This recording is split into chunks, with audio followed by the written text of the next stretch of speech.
Hello दोस्तों, welcome to my channel Kesarwani academy. अब मैं सेकंड यूनिट स्टार्ट कर रहा हूं प्रोजेक्ट मैनेजमेंट एंड एंटरप्रेन्योरशिप में, जिसमें पहला टॉपिक आता है इनोवेशन।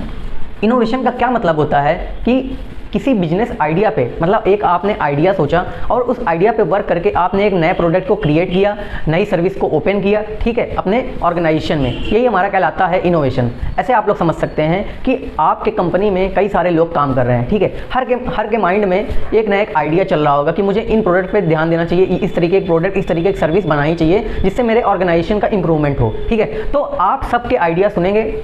जिन भी लोगों का आइडिया आपको अच्छा लगेगा उनके आइडिया पे वर्क करके आप नए प्रोडक्ट को बनाएंगे या नई सर्विस को ओपन करेंगे, ठीक है। यही हमारा कहलाता है इनोवेशन, मतलब कुछ नया क्रिएट करना या ओपन करना, ठीक है। अब देखिए, जो आपने प्रोडक्ट बनाया है या सर्विस को ओपन करी है वो मार्केट में जब जाएंगी तो मार्केट में अगर उनकी वैल्यू इंक्रीज हुई, ठीक है, तो आप एक सक्सेसफुल एंटरप्रेन्योर बन जाएंगे, ठीक है। मतलब आपने अपने प्रोडक्ट या सर्विस की वैल्यू काफ़ी अच्छी रखी है, इसीलिए उसकी वैल्यू मार्केट में ज़्यादा है, सोसाइटी में ज़्यादा है, लोग उसे ज़्यादा पसंद कर रहे हैं, उसे खरीद रहे हैं आपके प्रोडक्ट। अगर यही प्रोडक्ट या सर्विस आपकी फेल हो गई, मतलब मार्केट में इसकी ज़्यादा वैल्यू नहीं हुई, तो आप फेल हो सकते हैं एक अच्छे एंटरप्रेन्योर बनने से, ठीक है। तो ये आपका आता है इनोवेशन में। सेकंड पॉइंट का यहाँ पे क्या मतलब है कि बिजनेस के लिए आप समझ सकते हैं इनोवेशन का क्या मतलब है। नए प्रोडक्ट को क्रिएट करना, नए प्रोसेस ओपन करना, नए बिजनेस कॉन्सेप्ट बनाना, ठीक है, यही हमारा कहलाता है इनोवेशन बिजनेस पर्पज के लिए, ठीक है, जो ऑर्गेनाइजेशन को प्रॉफिट देता है और उसकी ग्रोथ भी कराता है। तो ये हो गई एक प्रॉपर डिफिनीशन इनोवेशन की। अब आता है रोल ऑफ इनोवेशन। इसमें पहला पॉइंट है क्रिएटिव डेवलपमेंट। क्रिएटिव डेवलपमेंट में आप लोग ये बताएंगे, इसको डिस्क्राइब कैसे करेंगे। आपको बताना है एग्जाम में कि कुछ नया क्रिएट करना, नए प्रोडक्ट को क्रिएट करना, नई सर्विस को ओपन करना ऑर्गेनाइजेशन के लिए, ये आपका आता है क्रिएटिव डेवलपमेंट में। दूसरा आता है परसिस्टेंट इंप्रूवमेंट। इसका मतलब है कि अगर आपने अपने बिजनेस में, ऑर्गेनाइजेशन में या कंपनी में प्रोडक्ट या सर्विस जो ओपन करी हैं, स्टार्ट करी हैं, ठीक है, अगर वो बहुत अच्छी हैं तो फिर आपके ऑर्गेनाइजेशन का भी इंप्रूव होएगा। ये आपका आता है परसिस्टेंट इंप्रूवमेंट में। थर्ड आता है रीइंफोर्सिंग योर ब्रांड। इसका मतलब है कि आपने जो अपने प्रोडक्ट बनाए हैं या सर्विस को ओपन करी है उसको इतने अच्छा से अच्छा बना देना है कि आपके प्रोडक्ट या सर्विस का एक ब्रांड वैल्यू हो जाए, ठीक है। मतलब जैसे आप लोग देखते हैं कि आजकल में ब्रांड कौन कौन सी कंपनियां हैं, जैसे कपड़े के मामले में देखें तो जॉकी ब्रांड है, ठीक है, और भी शूज़ के मामले में देखें तो प्यूमा है और बहुत सारी कंपनियाँ हैं, वुडलैंड की हैं, तो ये सब चीज़ें ब्रांड है, ठीक है। तो ऐसे ही आप अपने ऐसे प्रोडक्ट बनाइए जिनकी आगे चल के एक ब्रांड वैल्यू बने। यही आपको बताना है कि रीइंफोर्सिंग योर ब्रांड, अपने ब्रांड को एक मजबूती देना, ठीक है। फोर्थ पॉइंट में आपको बताना है making best of your existing product. हाँ, इस पॉइंट का क्या मतलब है कि देखिए, नए नए प्रोडक्ट तो आप बनाएंगे, एंटरप्रेन्योर का काम ही होता है कि नए नए प्रोडक्ट को क्रिएट करना, ठीक है। लेकिन सबसे मेन जरूरी बात ये होती है इसके रोल में कि आपके कंपनी में जो आपने प्रोडक्ट पहले से बना रखे थे, ठीक है, उनमें नई नई चीज़ों को ऐड करके उस प्रोडक्ट को और भी बेटर करना, ठीक है। मतलब सोसाइटी में वो प्रोडक्ट, आपका जो पुराना प्रोडक्ट है वो बिक तो रहा है, लेकिन उसमें कुछ ना कुछ कमियां जरूर होंगी थोड़ी बहुत, तो उन कमियों को सुधारना ही आपका मेन फोकस होना चाहिए, ठीक है।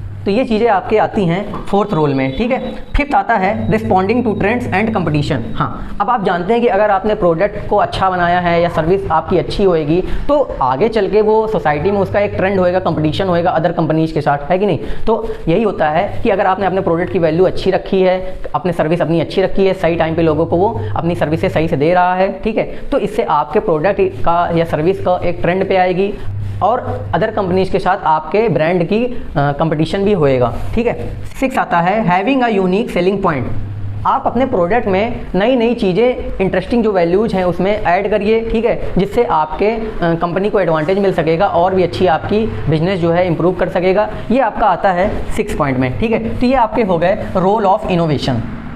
अब देखिए आता है टाइप्स ऑफ इनोवेशन, ठीक है। पहला टाइप्स हो गया आपका product and product performance innovation, second हो गया टेक्नोलॉजी इनोवेशन, थर्ड हो गया बिजनेस मॉडल इनोवेशन, फोर्थ हो गया ऑर्गेनाइजेशनल इनोवेशन, फिफ्थ हो गया प्रोसेस इनोवेशन, ठीक है।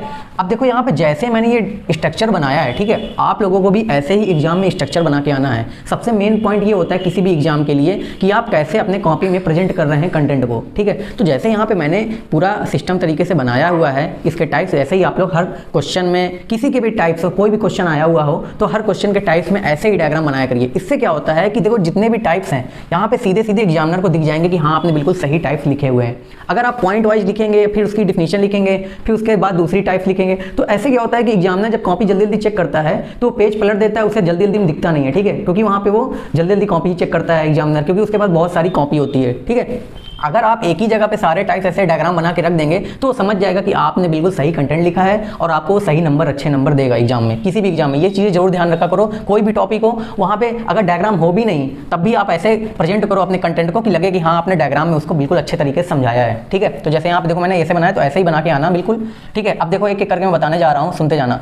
प्रोडक्ट एंड प्रोडक्ट परफॉर्मेंस, जैसे कि इसके नाम से ही लग रहा है कि प्रोडक्ट मतलब नए प्रोडक्ट क्रिएट करना। ठीक है, इस इनोवेशन के अंदर आता है। दूसरा क्या है, प्रोडक्ट परफॉर्मेंस। दूसरे पॉइंट में आपको ये बताना है कि जो पहले से कंपनी में, बिजनेस में प्रोडक्ट मौजूद हैं उनके परफॉर्मेंस को इंप्रूव करना। ठीक है, तो इसके नाम से ही आप लोग पता कर लेंगे प्रोडक्ट से क्या मतलब है कि नया प्रोडक्ट क्रिएट करना, और दूसरा क्या है प्रोडक्ट परफॉर्मेंस, जो प्रोडक्ट पहले से कंपनी में है उनके परफॉर्मेंस को इंप्रूव करना। ठीक है, ये आता है आपका पहले इनोवेशन में।